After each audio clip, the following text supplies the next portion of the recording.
All right, my homies, welcome back to another episode of Max Fire Fantasy Report. We're getting on down to Austin Ekeler and how to trade out of Austin Ekeler. And this is a little bit of a unique situation because he's absolutely killing it right now. And while that is true, we know for sure that Melvin Gordon is coming back. I mean, at least like 99% that Melvin Gordon's coming back. And when that happens, your top stud running back is going to essentially just disappear. He's going to turn into Justin Jackson right now. And so with that in mind, you can't just suck up the next few weeks of Austin Ekeler and then expect to trade him with a couple weeks left of meat on that bone. Your value for Ekeler is highest now, and every week you hold on to him, he's dropping in value. And of course, there's a balance there because you could lose games because you don't have Ekeler on your team. I mean, you might have a better record at the end of the year because you rocked Ekeler for 10 weeks. But at the same time, a win right now with Ekeler is not as much, doesn't have as much value as a win at the end of the season for you. At the end of the season is when you're in your playoffs, and you need those wins. A win is not a win. A win in the late season is more valuable than a win early because you can make changes after you make a couple losses. You have time to do things, and your team will get better. So my suggestion is to start looking to trade Ekeler. And if you don't get the deal you want, it's cool, man. Just don't do the trade because Ekeler's going to be around for several weeks, unless he gets hurt or something. So you can go ahead and just say, okay, no worries, man. And, maybe next week or maybe some other time, maybe we'll do a different deal some other time. And then Ekeler's going to explode again. Let that guy lose a couple of weeks and they'll come back. What I'm saying is you've got time here. You're not under time pressure to sell Ekeler. You start fishing around, and some straight up trades that I like would be Leonard Fournette. Leonard Fournette right now is a buy low because he's getting all the work that you want your running back to get. He just hasn't got the touchdowns. And while that is a little concerning, you got to trust the touchdowns will come. They're going to keep giving him the ball, and eventually he's going to get the touchdowns. And when he does, his value is going to go through the roof, and you won't be able to get him anymore. So we're looking at usage rates right now, and Fournette is crushing that category. And so we want to get into Fournette while his price is low, and out of Ekeler while his price is high. So it's a straight up trade for you. Make it easy on you, homie. You don't have to worry is this a fair trade? Straight up, Fournette, Ekeler, what's up, homie? Just like that. Now, Keenan Allen, I think, is equal to Ekeler right now.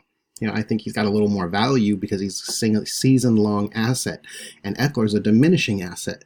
So I would swap out of Ekeler to get into Keenan Allen. I would swap out of Ekeler to get George Kittle, who's underperforming right now. And if by some reason you can get Ertz, that's possible, especially if the Ertz owner, has a couple of losses. He might be willing to do some deal for Ekeler because he needs to win. And if you are going to do a deal with for Ertz, and you're going to give up Ekeler, you can throw in your tight end. So you can give him Ekeler plus your tight end as long as your tight end is not good. And if your tight end is good, then why would you trade for Ertz? Don't do it. Only trade for Ertz or Kittle if you need help at tight end. But even if you need help at tight end, I know you actually have a tight end on your roster, so make sure you include him so that you replace Ertz for that guy, and you can get Ekeler plus whoever your tight end is for Ertz. All right. And these right here, 2 for 1, this is where you're trading away Ekeler plus another really good player to upgrade to a really, really good player. And, Ekeler and Theilin, someone might be thinking they're going to buy low on Theilin, and they're going to be able to use Ekeler, and Kamara is somewhat underproducing because he's not getting all the work. But these studs here, man, these studs, you can just count on them, okay? Even if they're underperforming, they're going to bounce back. They're integral to their team. They're being featured by their offense. Literally, the entire game plan is built around them. So those are studs. If you can win these 2 for 1s right here, this is the golden grail of trades. You trade away 2 good players for 1 great player all day long, and then you run over the waiver wire and pick up another asset that can sit on your bench and get worth more value in a few weeks. All right, now in some rare instances, you can go the other way around where you're trading away 1 player for 2 players. But they gotta be good players. And like I said before in my other video when I was telling you how to be a trade master, is you gotta be right. So if you need help at tight end, you can trade away Ekeler for Mark Andrews, who I'm calling now as a top 5 tight end. And if I'm wrong, then this trade would hurt me, but I think I'm right. And I would only do this deal if I needed a tight end, right? And then Hardman has incredible upside this year. I am all about Hardman. I'm not breaking my bank to get him, but I am targeting him. I have my eye on him, and I'm trying to get him whenever I can. but I'm not going to pay too much for him because there's a chance he doesn't really do a whole lot. But there's a chance he wins the whole league for you. You know, Sammy Watkins can get hurt, and Tyreek Hill might not even come back. You never know how his recovery is going to go. So there's a chance Hardman literally is the number one wide receiver for the Chiefs. And then, of course, you get a top 5 tight end for a guy in Ekeler who, in a few weeks, 6 to 7, 8 weeks, he's going to be practically useless, And so you can't wait till the very end and it's time for Melvin Gordon to come back and then try to flip Ekeler, man. Like, people are not going to buy that crap. You have to give a good trade, and give the guy some value, So besides that, we got David Montgomery plus Christian Kirk. And I would laugh at a guy if they offered me this deal. But I'm just saying that David Montgomery's value right now, I think, is a lot higher than the perceived consensus. And so I would definitely be getting into Montgomery. He just got 18 touches. The first week, nobody was happy with Montgomery because he didn't get the touches. Second week, he got the touches. And they won the game. So he's likely to continue to get the touches. And he looks great, man. He looks like a real star. So the way he's running and making people miss, that's a guy you want to get your hands on. And the Bears offense is a high-scoring offense. And Trubisky is a whole other story. But they have a coach of the year, and they've got all kinds of weapons, and they're going to put points on the board. How those points are going to come is anybody's guess, but we know Montgomery's going to be involved. And then Christian Kirk is on a team that passes the ball 50 times a game.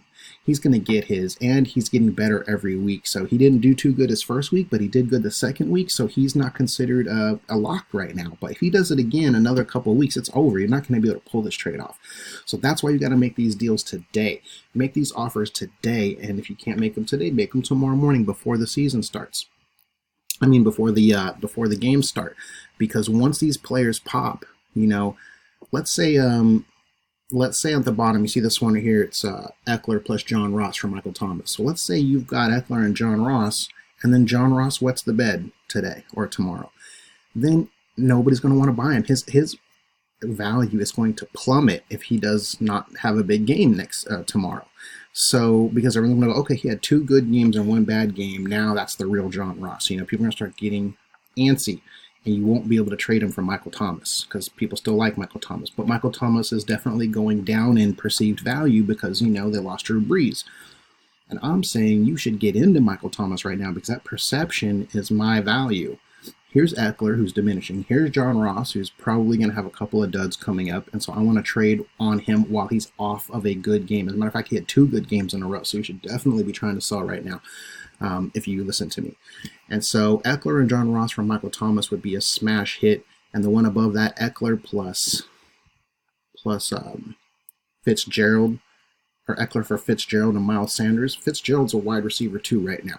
Okay, and he's not going anywhere. He's actually the number 1 wide receiver for the Cardinals. And it's close between him and Christian Kirk, but it doesn't really matter because they're all getting a lot of targets. But Fitzgerald is getting end zone looks. He's getting the 3rd and 10 looks. He's getting like the main important looks, the ones where they really need a catch. That's where they're looking for Fitzgerald, and that's gold right there. So he's a wide receiver too. You're basically trading Ekeler, who's a running back 1, for Larry Fitzgerald, who's a wide receiver 2. But Larry Fitzgerald's not going to be getting, he's not going to be losing his value every week until Melvin Gordon comes back, like Ekeler is. And then Miles Sanders is accruing value every week. He's getting better every week. And more importantly, he's getting better for fantasy because they're using him more. And we're still waiting for the breakout game on Miles Sanders, but he's definitely the starting running back. And we know they have a high-powered offense. They score a lot, they throw a lot. He's involved in the passing game. So him plus Larry Fitzgerald, I'd do that. I like Larry Fitz a lot this year. But hey, you got to look at your team. You're not just trying to trade for value. You got to look at your team and fill out those needs. So that's that, homie. Thanks for checking it out. Make sure you hit me up on YouTube's subscribe at the channel, and you just look up Max Fire Fantasy Report, and you should be able to find the channel. If you're not already watching it, hit like, show a brother some love. You know what I'm saying? Because it's not easy coming up with all these trade scenarios. I don't even know who's on your team, but if you have a question and you want to ask me, hit me up, homie. I'll help you out if I got time. I'll definitely look at that trade and give you my best scenario. I can't look at your whole league and do all of that, So, all right, doggies, that's it. Remember, the most important thing in fantasy is knowing things that other people don't know.